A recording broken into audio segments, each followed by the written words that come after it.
Hello souls, and welcome back to another episode of our skin education series.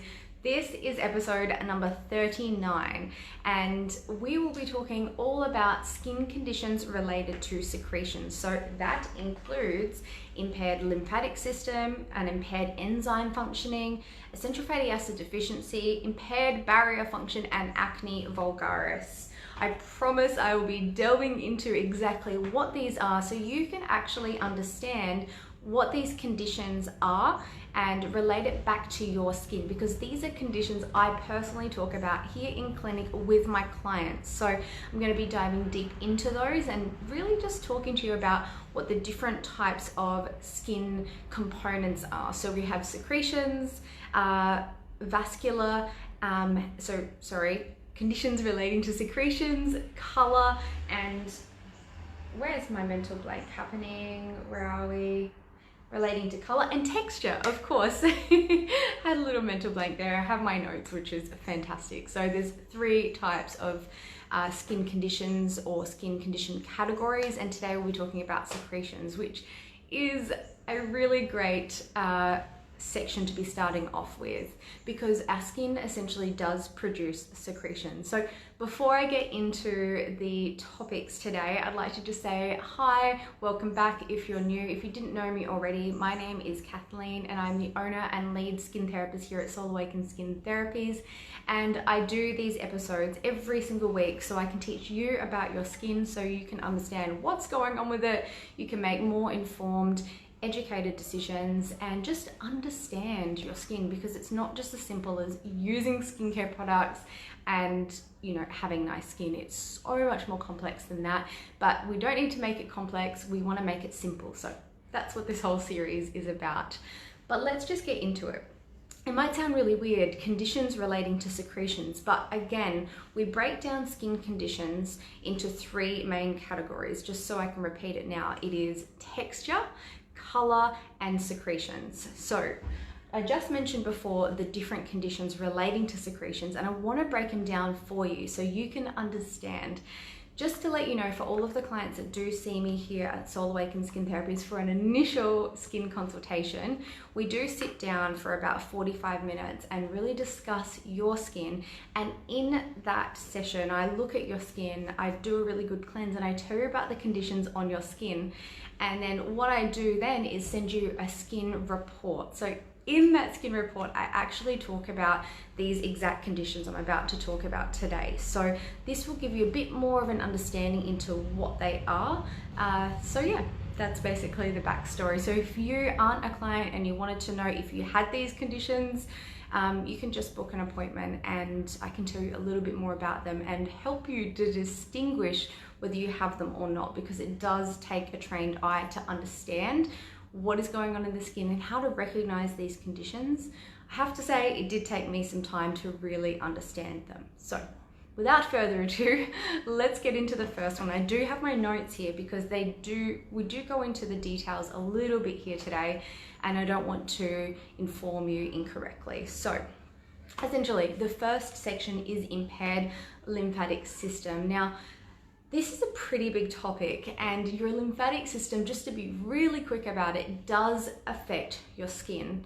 And if you didn't know what your lymphatic system was, I'll give you a really quick, brief explanation. And essentially, it is your body's sewer system. So it is an organ system within your body, just like your skin. Your skin is a big, large organ, so is your lymphatic system, or a set of organs, you could say. So essentially it has a job, and it's trying to keep you healthy and well. So it is your body's sewage system. So it picks up waste, dirt and debris, old cells and toxins, and it transports them out for you to essentially secrete and get rid of out of your body. It's a really important function to be happening in your body, and unfortunately our lymphatic system can get sluggish, overworked, tired, for many, many reasons. And the main reasons for an impaired lymphatic system is not exercising, eating not the best diet, stress, and a lot of different conditions. But how does this actually relate to the skin, and how is this a condition that is diagnosed on the skin? Well, It's not one that I see a lot in the clinic, but it is definitely worth mentioning because it does affect your skin quite profoundly. When it comes to diagnosing it, essentially around the face, it really does relate to perhaps puffiness around the neck and puffiness around the eyes, and just kind of a puffy look to the face in the areas where your nodes and your vessels are present. So essentially, this is something that you as a client actually have to work on in your own time, whether that be your diet, exercise, stress, all of those things. You actually have to work on them to improve the lymphatic system, because if the lymphatic system is overworked and sluggish, that means you're actually having toxins kind of build up in your lymphatic system, and that's why it creates that puffiness. And you've probably experienced this when you've been sick. You've had your lymph nodes kind of swell up, and that's another sign of the lymphatic system being a little bit overworked. So to be really brief about this one, yes, it is diagnosable on the skin. And how does it relate? Well, it can really relate in a lot of ways. Sometimes it's darkness around the eyes, sometimes it's puffiness.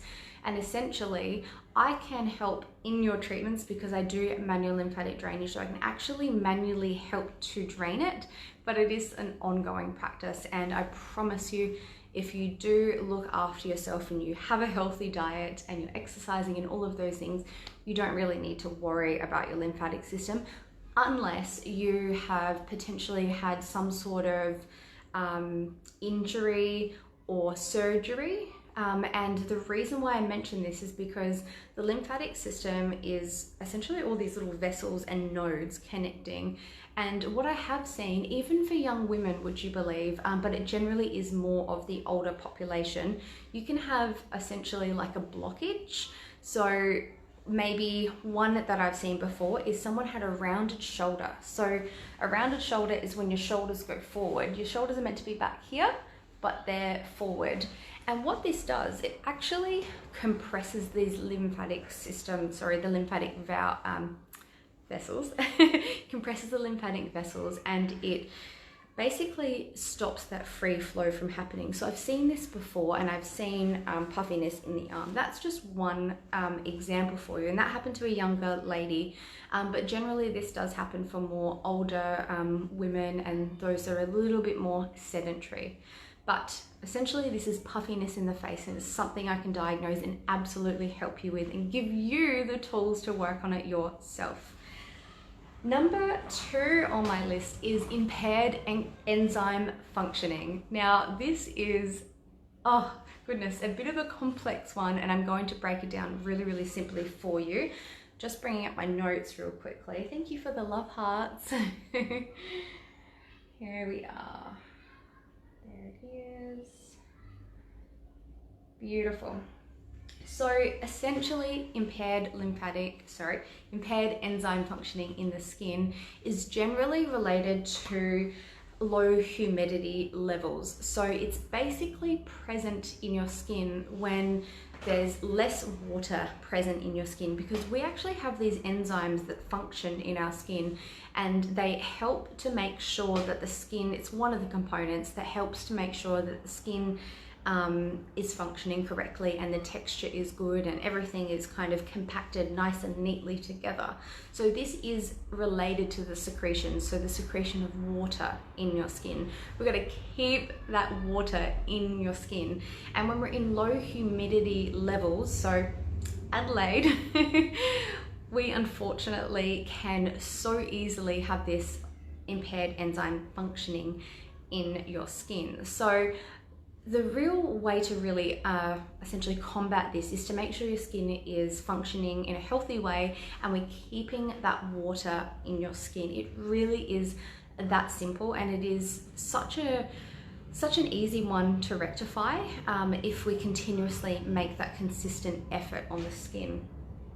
But again, it is basically to do with the water leaving the bilayers in the skin. So definitely you need a therapist to actually identify this one for you, but it is essentially something we can fix by keeping water in your skin, and it is usually related to a skin with an impaired barrier, but we're going to get into that in the next few points so you can understand what's that got to do with an impaired barrier. So for number 3, we're going to be talking about an essential fatty acid deficiency. Oh, and by the way, hello Emma, hello Emily, hello Kai, hello Jackie. Jackie says, oh, hello Tessa. Jackie says, love you girl, love you. So grateful I got to meet you today. I'm going to throw out the bicarb. Love it, love it. Yes, get rid of the bicarb. You do not need that on your skin. It'll absolutely impair the enzyme functioning in your skin, that is for sure, through impairing your barrier. So yeah, get rid of the bicarb.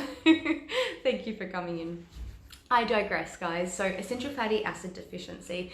Again, this is something a little bit difficult to diagnose, but it is definitely relevant to your skin. And I'm hoping that you definitely take a point out of this and you can apply it to your life. That's the whole point of this video, right? So I will recap my tips for you at the end.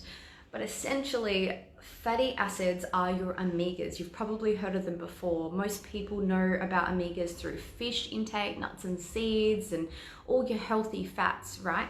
The reason why they're called essential fatty acids is because they are essential for our body, and we don't actually make them ourselves. So they're essential to actually get them from outside sources.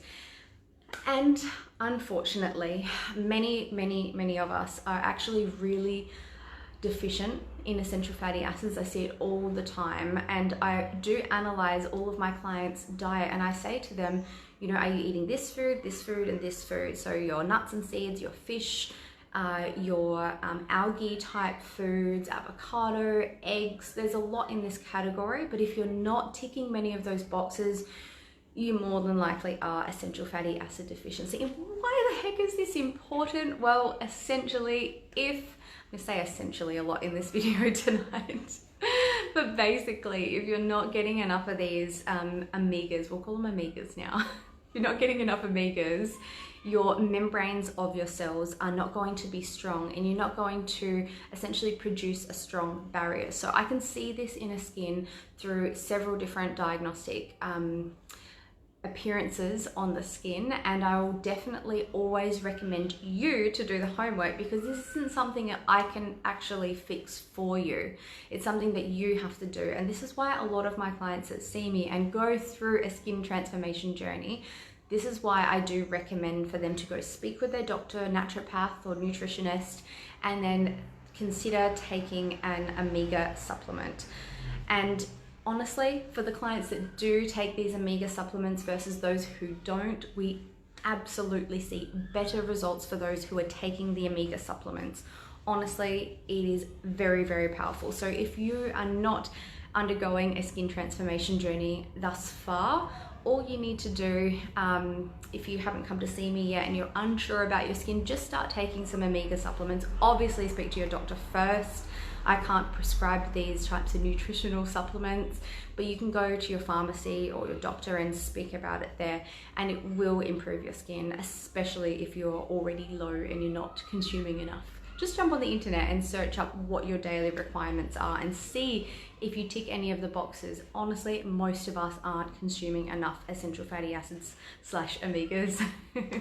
So for the next condition, this one I could honestly talk about all day, and I talk about it all the time here, here in the clinic, here online, and I will literally be talking about it till the end of time, and that is an impaired barrier.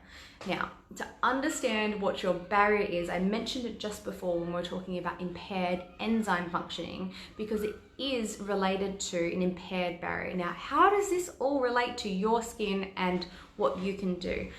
Well, essentially your skin is multiple layers, and to think of it really, really simply, your skin is made up of water and oil. In your skin you have these bilayers, and it's made up of oil and water, mainly water, and on the top you have a barrier which is mainly oil. So oil sits on top of water, And the thing is, this barrier is where your bacteria live. So we call it your microflora. Just like your gut, you have good and bad bacteria, so does your skin, and it lives on this invisible barrier that you can never see. So when you have an impaired barrier, you will lose water out of your skin, right? Therefore affecting the enzyme functioning, right? Because the enzymes need water to function. So let me just rewind that just a tad. Your barrier is mainly oil. Oil sits on top of water. In your skin, you have a lot of water and some oil in the bilayers. And when you remove the oil, you lose water. It's called transepidermal water loss. And then when you lose the water, the enzymes aren't working properly. And then therefore your skin isn't compacting correctly, you get skin conditions, and all sorts of things happen. So essentially, we really need to make sure our skin barrier is strong and it is functioning well, and we're doing everything we can to maintain it and to not impair it as much as possible. My goodness, there is a never-ending list of things that impair this skin barrier, and honestly, this is something that I really focus on here in the clinic, something I specialize in, and something that is pretty easy to fix if you're really wanting to do the work.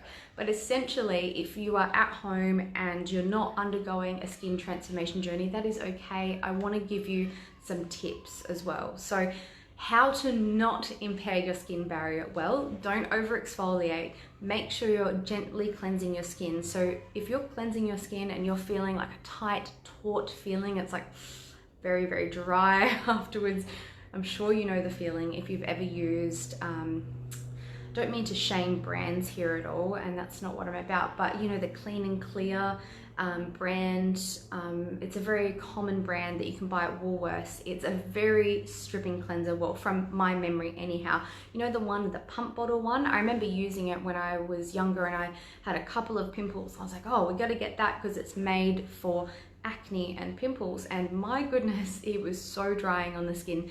So that is an example of essentially an impaired, your barrier becoming impaired through cleansing. Who else have we got here? Hello, Emma. Oh, I already said hello, but hello again. Beautiful. And Jackie, she says, yep, I hardly eat any fat, so I'm gonna be another problem for this. Oh, that's okay, Jackie. There's so many little things that you can improve. You can change and add into your life to really improve your skin. It doesn't have to be complicated. It can be really simple. But essentially, back to this barrier, you have to make sure you're not over exfoliating, not stripping your skin. You know, hot showers is pretty bad as well. Hot water directly on the skin, being in chlorinated water, not using a moisturizer will also do it. There's just so many things. Being deficient in essential fatty acids, like I just mentioned before, will also do it. Also, if you are aging and you are taking certain medications, or you're, like I said, aging and your lipid levels, so your oil levels that you're naturally producing are declining, because unfortunately they do. They start to decline as we get older and our hormones change. That is just the reality of it. So they're just a few little things to consider and to make sure you're not overdoing it in terms of stripping your barrier, because honestly, when you got your barrier right in your skin, the rest of your skin can function really well. And it leads into my next point, which is essentially acne vulgaris, or just acne, which you probably know it as. Now, acne is a really interesting one because it is not only related to the secretions in your skin, it is related to the texture of your skin and the vascular system in your skin, so the color. But I am going to cover it in today's video because I want you to understand how acne actually relates to everything I just mentioned, and how essentially you can start making a difference on your acne. You might need a bit more of a hand and the guidance of a skin therapist such as myself, but here is just a little brief breakdown for you. So acne relates to, well, it's related to a lot of different things in your skin, not just oil like I just mentioned, secretions I should say, but it is related to excessive oil. Now, not everybody who has acne has excessive oil, right?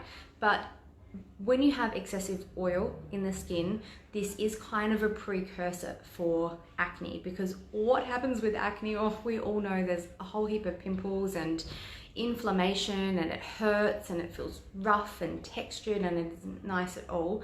But essentially what happens, say if there is an excess of oil happening, the oil is trying to come through the hair follicle, and because it is so abundant and it is happening really quickly, it kind of gets blocked on the way. And if your skin isn't healthy and functioning correctly, so again, the enzymes are disrupted, maybe the lymphatic system is a little bit overworked, maybe the barrier is impaired, the oil is trying to come out, but because all these other things are going in the skin, it's getting trapped on the way because your skin has become sluggish. Your skin is slowed down, your cell turnover rate is slowed, and things kind of get clogged on the way. So this oil starts to come up, and in the hair follicle and the sebum gland, sebum is just another word for oil, it gets blocked and then it has to come back, and it kind of sits here in the sebaceous gland. And unfortunately, when it is sitting in the gland there and it's not able to release, you have, there's no oxygen in there. And unfortunately, these opportunistic bacterias, we call them the C. acne bacterias, decide to have a little bit of a party in your sebaceous gland where all the oil is produced and then come out of the hair follicle onto the top of your skin, start to have a bit of a party in here, and it's replicating and creating more bacteria. And what you experience as the client is an inflamed pustule in your skin. So you know how you get all of the pus that comes out? Well, what that actually is mainly white blood cells, neutrophils to be more specific. And the reason why they're there is because they have identified that there is an infection. There is essentially an overgrowth of a bacteria we do not want to what's the word? We don't want that bacteria to be overproduced in the sebaceous gland. So the white blood cells from the lymphatic system, you can see how this is all relating, comes in and it goes, all right, let's tackle this, and you get a whole lot of them there. And then when you pop the pimple, which by the way, you really shouldn't be popping your pimples, but that is for another topic, it comes all out to the surface. So it's a mix of oil and neutrophils. So the reason why, can you kind of see how this is relating to the oil? First of all, before I move on, this is all to do with that oil trying to come out, getting blocked on the way, all these other conditions relating, stuffing up along the way. So acne really needs to be treated with just so much thought, and you have to be really careful about everything that you do. And this is more from a client perspective, from a therapist perspective, but from your perspective, this is something I will coach you towards. I love treating acne. It's a terrible condition, but I absolutely love helping my clients through it. So that is just one of the components to acne, but you can see that it is mainly related to the oil. It is also related to what we call excess keratinization on the skin. Now, we're going to be talking about that in the coming episodes, because that is a condition related to your texture in your skin, and is definitely something to be delving into so you can understand when you have it on your skin. But that is another aspect of what causes acne, as well as hormones. My goodness, hormones play a huge role, because what hormones are doing, they actually generally are creating more sebum in the skin, so therefore another precursor to acne. So those are all the skin conditions relating to skin secretions. And like I said, I wanted to round up the tips that I'm giving you today. So I'm going to start from the top. When it comes to an impaired lymphatic system, what can you do? Well, general good healthy lifestyle is the best thing that you can do. Make sure you're exercising. Make sure you're actually doing deep belly breaths, and I know I have not been doing them during this live video, but you want to really breathe into your stomach, because every time you breathe into your stomach, there's a whole heap of lymphatic vessels in your stomach. Did you know that? And when you breathe out, and then you breathe in, you're actually squeezing them and contracting and helping them to function better. So another good reason to take your deep breaths. It'll also help with your stress levels, of course. But definitely just exercise, eat a really good balanced diet, and just see your doctor if you are worried about something in terms of, if you get puffiness in your arm all of a sudden, or puffiness around your neck, could be to do with the lymphatic system, and that is out of my scope, and that is for a doctor. But essentially, good health will help with your lymphatic system. Your enzyme functioning, where are we? I always lose my list. Here it is. Enzyme functioning, just make sure you're keeping water in your skin. It is that simple. So drink lots of water and make sure that you aren't impairing your barrier. Essential fatty acid deficiency, simple. Eat more essential fatty acids, fish, nuts and seeds, all of those, to make sure you're getting adequate amount in your diet, and also supplement if you're not eating enough of those. The impaired barrier, well, I spoke about it all just before. Just make sure you're not impairing the barrier in any way. Rewind this to listen to my little spiel on this if you're watching the replay. And for acne, what do you do? Oh goodness, what is the first step to treating acne? I want to give you at least one tip today. And that would be to stop exfoliating, or at least cut down on your exfoliating, because unfortunately when you start exfoliating every single day or really frequently with acne, it's kind of like pouring fuel onto the fire. It kind of essentially impairs the barrier more and more, therefore more acne on the skin, and yeah, it can just start to really irritate an already irritated skin. So definitely cut that out and see a skin therapist or your doctor to be able to get a little bit more information to find out what is the cause of your acne, because honestly, acne is so individual. Sometimes it is related to everything that I just mentioned today, but sometimes it's related to your hormones or another health condition or something else, and that's my job to help find that out for you. But that is all I have for today's episode. I hope you've really enjoyed it, and I hope you're looking forward to the next 2 episodes where I talk about skin conditions related to the color and skin conditions related to the texture in your skin.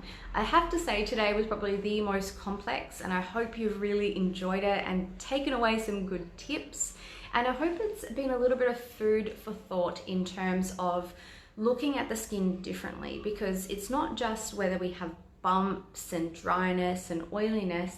It is so much more, and that is what a trained skin therapist will be able to do. Identify what is showing up on your skin to be able to give you tips and advice and prescribe skincare to essentially find you a solution to your skin conditions. Thank you so much for being here with me today. I look forward to seeing you next week. But if you did want to book in with me for an initial consultation, it's really simple. Just contact us on Facebook, Instagram, phone. You can call us, you can text us, you can email us, you can book online. You can go pretty much through any of these avenues and we will find you and we will book you in. I feel like I almost just quoted, who is that actor? Oh my goodness, it's from that movie. I'm sure you know the one I'm talking about. I'm making myself laugh. But anyhow, thank you for being here with me, and I'll see you here next week. Bye, souls. Liam Neeson, that was the actor. And what was it from? It was the movie, the one where his children get kidnapped. Anyways, I digress. See you, souls.